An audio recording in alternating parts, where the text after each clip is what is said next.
Telugu Desam party కార్యాలయంపై దాడి కేసులో దేవినేని అవినాష్తో పాటు పలువురికి సుప్రీంకోర్టులో ఊరట తగ్గింది. ఇప్పటికే మంజూరు చేసిన మధ్యంతర బెయిల్ని పొడిగిస్తూ సుప్రీంకోర్టు ఉత్తర్వులు జారీ చేసింది. దేవినేని అవినాష్ తదితరులు దాఖలు చేసిన బెయిల్ పిటిషన్పై సుప్రీంకోర్టులో విచారణ జరిగింది. దేవినేని అవినాష్తో పాటు నందెపు జగదీష్, మన్యం జగదీష్, గందెల రమేష్ తదితరులు పిటిషన్లు దాఖలు చేశారు. వీటిపై justice Sudhanshu Dhulia, justice K Vinod Chandran ధర్మాసనం వాదనలు విన్నది.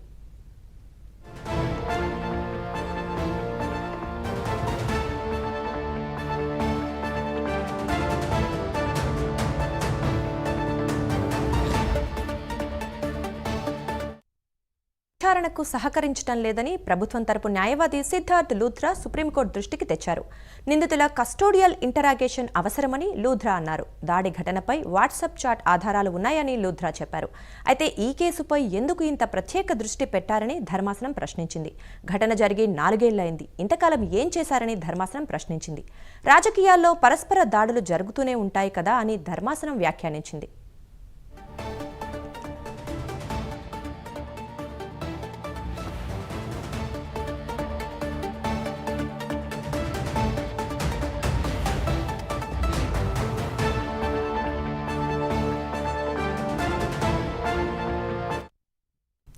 మరోపక్క దేవినేని అవినాష్ తరఫున వాదనలు వినిపించిన సీనియర్ న్యాయవాది కపిల్ సిబల్ నిందితులు తమ పాస్పోర్ట్లని ఇప్పటికే సరెండర్ చేశారని చెప్పారు.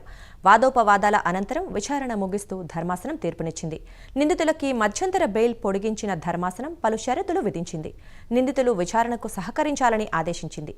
దర్యాప్తు సంస్థకు సమాచారం ఇవ్వకుండా విదేశాలకు వెళ్లడానికి వీల్లేదని సుప్రీంకోర్టు స్పష్టం చేసింది.